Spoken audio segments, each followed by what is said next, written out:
Many times on our show, I defended you against critics who during that run finally threw up their hands and said, it's divine intervention. It's all God's will. It led to, I think you saw the Saturday Night Live skit in which there was actually God telling you in the locker room, Tim, it's all me. I did this whole thing. So help me out on this. I do share your faith. Don't pretend to be as faithful as you are. But I wonder about this. How much of a role does God play in winning or losing a football game? I mean, that's a good question. I think for me, when I'm praying before games and during games, when I get on a knee and what's become Tebowing is, I'm asking the Lord for strength, whether I win, whether I lose. I heard you when you're mic'd up. Whether I'm a hero or the GOAT, okay. I'm still going to be the same person. I'm going to treat others the way I want to be treated. I'm going to do my best, and I'm going to do what's right. And regardless, I'm going to give Him the glory. And part of taking a knee is humbling yourself, and it's a form of showing humility where you're putting someone else first and putting the Lord first, and that's why I do it. And more than anything, more than asking for wins or losses, I'm asking that I have a platform to honor Him. Yet it was reported the day after the Bears game in the Denver Post that you told a teammate during the game, I think it was Woodyard, that God told you you were going to win that game? I didn't specifically tell that to him, but there's different times when I walk over to players and just say, let's just go out there and give everything we have and let's honor the Lord. But that didn't happen. And God's going to do something great, and because regardless, it doesn't mean win or lose. And I've never predicted a game because I don't know. But I do know that if we go out there and honor the Lord, then ultimately it's bigger than a win or a loss. So bottom line, you don't think God decides football games? I think God's involved in every aspect of our life. Is it beyond you to know? It's absolutely beyond me to know. I think God's in every aspect of our life, regardless. And I think the greatest thing is if we're honoring Him with what we do. Okay, because clearly if you're playing against a rival quarterback who's as faithful as you are, absolutely, who knows, right? Would God choose him over you?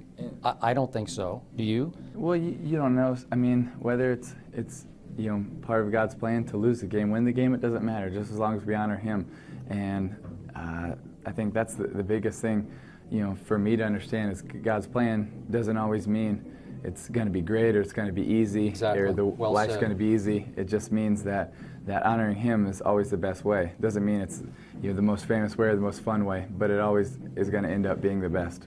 Do you believe your faith is the biggest reason you are such an astonishingly polarizing figure, a divisive figure in this country? Everybody has a strong opinion, love him or hate him, on Tim Tebow. Does it start with? I'm sure my faith is part of that. I know I have a lot of supporters because of it, which I'm very thankful for, and I'm very thankful for all the support that I've received and the people that are praying for me, that are backing me, that I get the nice letters from, and I really appreciate that support. Definitely means a lot. And on the other side, the motivation definitely fuels me. And you're always going to have critics. I've always had them, and I'll always have them for the future. And for me, I always use that as motivation, but more than anything, the support is what drives me the most. So would you break it down? Is it more your faith or more the way you play, which is often not so great for a while, and then when it's time, really great, which baffles people, it mystifies people, it torments people? Well, I think definitely my faith plays a role in that, but more than anything, it's just going out there and trying to play and honor the Lord with how I play the game and with how I handle myself and with how I treat people, and regardless win or lose or how I play. So being that guy, that polarizing figure, doesn't really bother you? Well, being a polarizing figure has pros and cons. And I'm a very relaxed, laid-back, low-key person that likes to do a lot of normal things and not very extravagant at all. And so it does make hanging out with my brothers and my friends and family a little bit harder, which can sometimes be frustrating, to be honest. But at the same time, the pros so outweigh the cons because I'm part of building a hospital in the Philippines, and we're building 17 Timmy's playrooms, 6 of them in third world countries and 11 of them here in the States, and we have the opportunity to bring in dreams come true kids every single game, and have an opportunity to spend a day with Joey Norris, who I met on Twitter because he said Tebowing while chemoing, and that's ultimately worth it, because we play a game that at the end of the day is a game, and it doesn't matter whether you win, whether you lose. Yes, we're super passionate about it, a lot of people care about it, but it's how you handle yourself. And for me, it's about using a platform that God has given me, because it doesn't matter how many games I win or how many touchdowns I score. If I don't use a platform to influence people's lives, then I believe it's wasted. But I believe if I take the opportunity to use my platform and be a great example, be a great example for the next generation, be someone that a mom or a dad can look to their son and say, there's someone that's trying to do it the right way. There's someone that's trying to live with character, strength, and honor, and do what's right, do what's best, and treat others the way he wants to be treated. Then ultimately, that's worth it, because then I believe I'm having a life of significance and meaning, because I'm affecting other people's lives in a positive example. I appreciate that, but do you realize, and I voiced some concern after you lost at Foxborough, you said that evening this was still a good day for all the reasons you just gave. Can you understand how some of your teammates wouldn't appreciate that because you just got blown off the field in a second-round playoff? But I think they know me, and I think they know me and why I'm saying that, because there's not, I really believe they know how much I care and how much I put into that game. And, I show up there early every morning, I stay late every night, I run every sprint hard, and I condition, and I work as hard as I possibly can. So they know my heart and how I go into the game, and they also know my heart and wanting to help people. So I don't think they would take that the wrong way. All right, let's start with Stephen A., because you're watching this saying, we're going to get deep with the reaction to this. What do you have? First order of business, sensational job with that Thank you. I appreciate that very much. Sensational. Especially coming from you. Absolutely, and I mean it from the bottom of my heart. Fantastic. Tim Tebow said a lot of things there, and I definitely understand and appreciate where he was coming from. It was not something that I didn't know. I knew it by watching him, that he is incredibly sincere about that. So this is not meant for him, because it's great what he's doing, and it's great that he thinks like that. Wouldn't change it a bit. I hope this has nothing to do with him.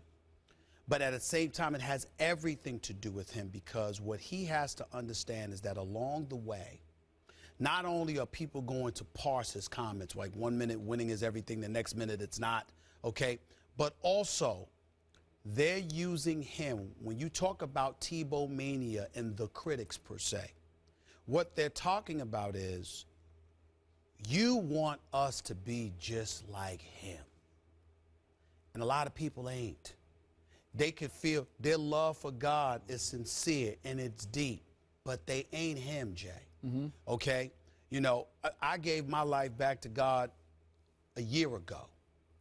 God has been a constant presence in my life for many, many years, despite my trials and tribulations. I am nothing like Tim Tebow, and I have no desire to be anything like Tim Tebow, because I was a journalist by trade. So what happens is that in constant pursuit of the truth and making sure that people not get away with being phony or duplicitous or anything like that, making sure that you have a forum to provoke authenticity. So people know that what you're selling is what legitimately deserves to be bought by the public at large. People like myself, Skip Bayless, Mike Wilbon, J. Ed Donde, Michael Smith, and the list goes, Adam Schefter, Mort, Susie Cope, everybody. The list goes on and on. You too, Jay. What we are is we're the resident cops, per se, in that regard. There's a level of order. You might not like Skip and I, but when you tune in to First Take every day, Skip is Skip, and Stephen A. Stephen A. We ain't apologizing for it. Love us, hate us, or whatever. We're just trying to be real. We're just trying to be real, not just about ourselves, but about the issues that confront us every day. Right. When you look at a guy like Tim Tebow, you understand that he is legitimate with how he approaches it, but you fear that the public at large that support him not just because they like him, but because they want to use him as an example of what they want the rest of us to be. And what we're saying, people like myself, Skip, others, whomever, who love God, who appreciates God, I pray every day. How do you think I've made it to the point that I've made it? With my mouth, being a black man in this country, with the things that I am willing to say? God has got me here. It certainly wasn't me, but I'm not going to go. I'm just thankful. No. I don't have the luxury of doing that. It's a different thing. And so when Tim Tebow is out there and he's Tebowing and things of that nature, I'm not faulting him for it. But I don't want him to think that he has critics because of him. He has critics because of what his supporters want everyone else to be. And that's where the resistance comes, because a lot of people on their best day cannot be that young man. They can't be him. But he is a pretty good role model. Yeah, great. Fantastic. No doubt. If you want to pick one, I'd pick him.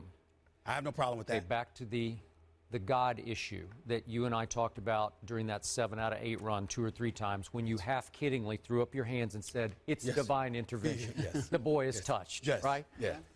He is saying here, he's not sure, because I'm not sure. I don't know. God works in mysterious ways. I don't know. Do I think God actually wins and loses football games? I don't. And I don't think Tim does either. He's saying, maybe God wants me to lose. I just want the strength to handle it right, to honor him in victory or the worst defeat. And I love that answer. That was completely from the heart and framed it better. He's not sitting back saying, God meant this to be. He willed me because I'm more faithful than anybody on this planet. That's not what he's saying. He's saying he's good with the outcome. It's With God's the outcome, whatever it is. That's the best way, he said, is just to honor God. But now we get to the contradiction that concerns me deeply for him going forward. You brought it up. Winning is everything in one breath, but really winning isn't everything, because all this that I'm doing with my missionary work is way more important. It's such a contradiction, because you're saying, I'm the ultimate warrior, and yet it's only just a game. Man, that's hard. It's hard for your teammates to get that in through their heads after the Foxborough loss. You know, what I would say to you is, the better way to express that, Skip, is you've been a journalist for many years. I've been a journalist for many years. If it were just about the job, it wouldn't be us. You love this platform because of how it allows you to dig and extend beyond what the quote-unquote job, per se, is supposed to dictate. You have to understand, we're honored to be in the positions that we're in, because I love working for this place because of what it allows me to do. You see, if I'm just being a journalist and reporting the news and getting a paycheck, that doesn't excite me.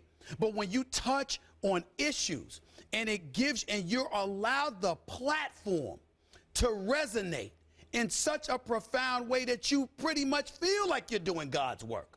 A lot of times. Sometimes it's our own work. Sometimes it's not about God. And I agree. You know, but sometimes it is. And those moments that you have that are so profound, it's everything to you. So for him, when you come out, you just got to say what it is. You love the popularity if you're Tim Tebow, because it gives you the outlet to really resonate in a fashion that you really, really want to. You have to respect the fact that there are going to be critics who are against you because of that, because they may not want you to do it for the wrong reasons, too. Some of them for the wrong reasons. Do you agree with Skip, though, that this ultimately could be a problem with teammates? I think so, but not because it's Tebow's fault. It could be a problem because they don't want to measure up to him. They just want to be themselves. Yeah. They want to be themselves. They don't want to sit there and go like this, oh, well, you know what, he's the one that's setting the standard, because a lot of people believe they can't meet it. On a lot of people, even though their heart's in the right place, they're not doing missionary work. That's not what they want to do. And are you going to frown upon me? Are you going to look down on me if I don't do that?